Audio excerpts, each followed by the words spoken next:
Hello guys, welcome to my channel. আজকে কোনো blog video না, আমি কিছু কথা বলতে এসেছি। আমার জীবনে ঘটে যাওয়া কিছু কথা। আজ সকালে উঠেই আমি খারাপ খবর শুনলাম। আমার এই সোশ্যাল মিডিয়ার প্ল্যাটফর্মে আসার একটাই কারণ, আমাকে প্রতিষ্ঠান করা। কিন্তু এত তাড়াতাড়ি এই খবরটা শুনতে হবে এটা কোনোদিন ভাবতেও পারিনি। আজকে সকালে খবরটা কী সেটা জানতে হলে আমার পুরো ভিডিওটা দেখে যান, স্কিপ করবেন না। আমার চ্যানেলে নতুন হয়ে থাকলে চ্যানেলটি সাবস্ক্রাইব করুন, আমার পাশে থাকুন, সাথে থাকুন, সাপোর্ট করুন।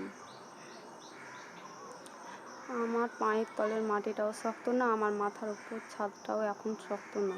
আমরা যে বাড়িতে থাকি সে বাড়িটা এখন আমার শ্বশুর বিক্রি করে দিচ্ছি।